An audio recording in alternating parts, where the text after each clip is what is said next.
Greetings, my fellow freedom lovers, sovereign thinkers. Thank you for tuning in to the LL3 podcast. My name is Craig, transmitting from the beautiful swampy mango of South Florida.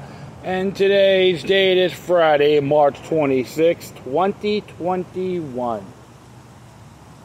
Nice, sunny, breezy, warm, but the breeze helps out a lot in Fort Lauderdale, Florida, along the New River. And I was just browsing through some social media sites. Of course, you got the same old rhetoric, double speak, and all that. There's people I know like to bust chops anyway, so that's why I don't get mad. But it's just hilarious. People get off on going after one faction, the faction team, I would say. The left-right paradigm, all that debris, you can call it. Well, a lot of folks realize one thing about me. I always support free liberty versus tyranny. So that's how I look at the world. And speaking of tyranny, this one occurred around Pasco County, Florida. I just got this today from Reason.com.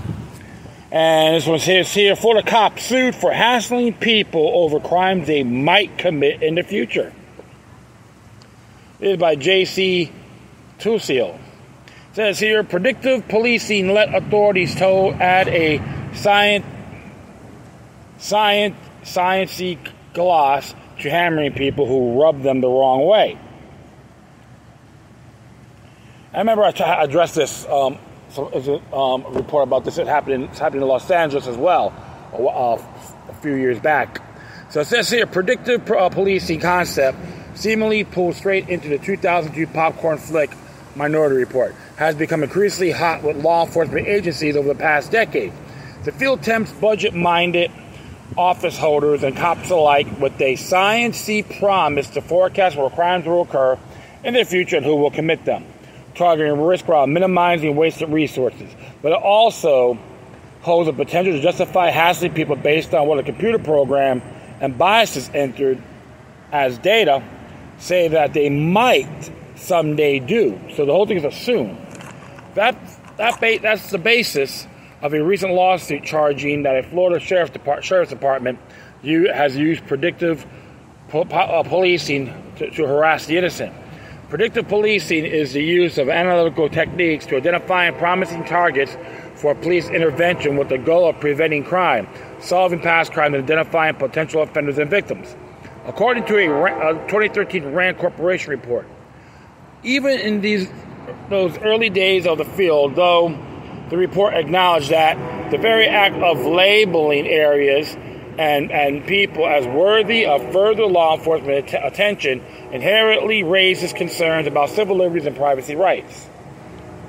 In 2012, Reason's Ron Bailey observed that the developing field that had some promise, but he warned that the accuracy of the predictive policing programs depends on the accuracy of the information they are fed, and that we should always keep in mind that any new technology that helps the police to better protect citizens can also be used to oppress them. If you hear a little wind in the background, yeah, it's windy out here, so.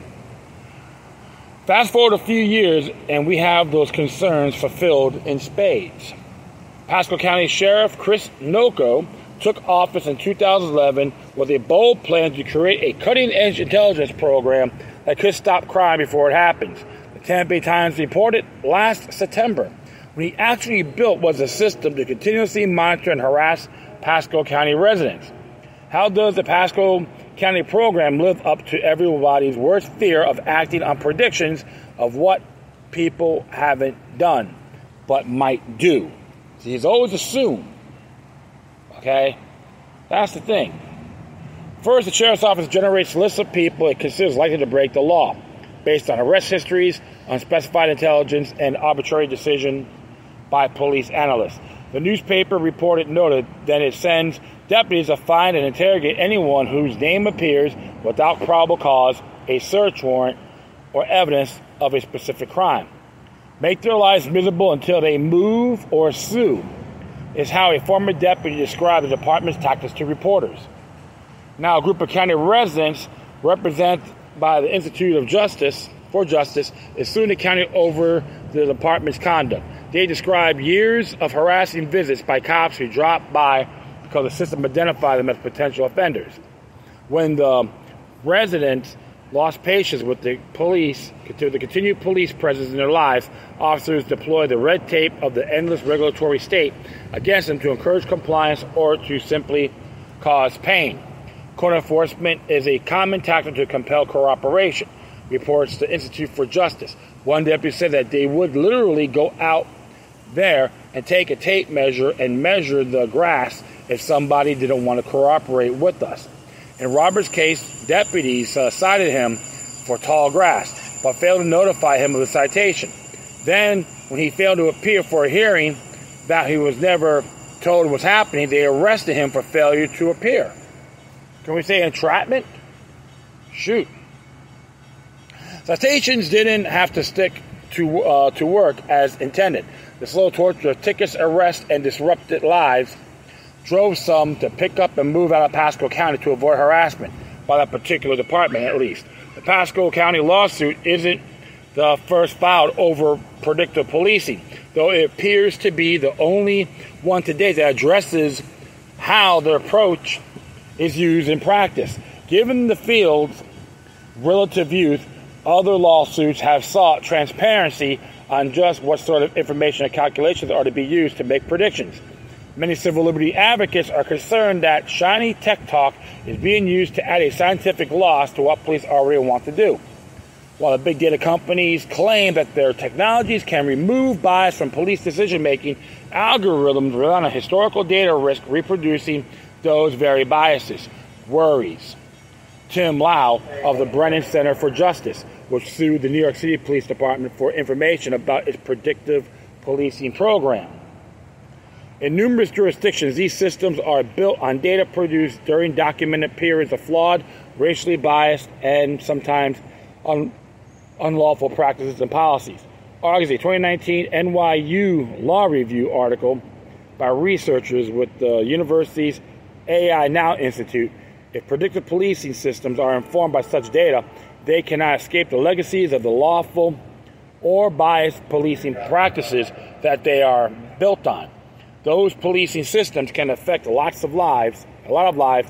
Over the 5 years, the Pasco County Predictive Program targeted about 1,000 people. According to the New York Tampa Bay Times, roughly 10% of those targeted were younger than 18, and some had only 1 or 2 arrests to bring them to the attention of the authorities. Once on the radar, those in the system receive repeated visits at all hours of the day and are receiving end of tickets or handcuffs at the slightest excuse. Given the spider's web of laws and regulations in Americans which now live, police have no difficulty finding the reason to find or arrest those who the algorithms say are worthy of special attention. It has the torment of some county residents at least made others safer. That doesn't seem to be the case. Pasco's drop in property crimes was similar to the decline in the 7 largest nearby police jurisdictions, the newspaper's September report noted. Over the same time period, violent crime increased only in Pasco. Whatever the field's potential for channeling law enforcement effort to where it is most needed and away from places unnecessary, predictive policing has become just another excuse for the authorities to hammer those who rub them the wrong way. Well, I have to agree with that completely, and it is very disturbing. And plus, what it does breach multiple good amount of sections of the Florida Constitution, especially Article 1. They want to breach your inalienable rights. That's basic rights. That's Section 2. Section 9, right of due process. They want to try to incriminate you, so they want to believe you're guilty till proven innocent. They don't want to do any search warrants under Section 12 of that same enactment. Okay, with this Declaration of Rights, just to let you folks know. It is actually disgusting, unacceptable. And you know what? I think Ron DeSantis, the Department of Florida, the Florida Department of Law Enforcement should investigate this as well. There's enough merit, they should just suspend him. If not, the people in Pasco County should do a recall on this clown and all the rest of his cronies. No-go. Shoot, another Orwellian sap. You know, you should send him Adolf Hitler portrait, folks. and put it on his front office. See how he reacts to that. That's how kind of individuals they are. This whole communism, all that, technocracy in Pasco County, Florida. Yeah, and you know what? As far as I'm concerned, it's got to be condemned, period. Not just in this county, Pasco County, but everywhere we go around the United States and the world.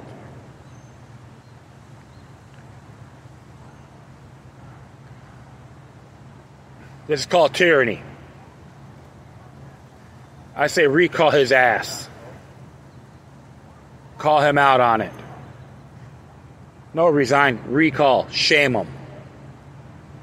Time to put these people, time to embarrass these people. Multiple doses. And that will be it.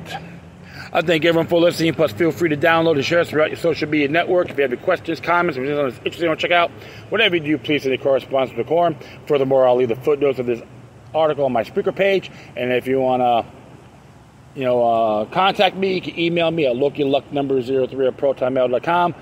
Or if you want to donate, you can hit me at paypal.me and or cash.app/lokilucknumber3. And if you want to send your contributions to reason.com, that'd be great. Support the site. And anyone else that are liberty-minded, regardless of paradigm. So that'll be all. Once again, thank you for your time. But always remember that demoniac resistance is healthy for the soul and can liberate humanity. Until next time, take care of yourselves. Keep on spreading the love. And may your guardian spirits be with you.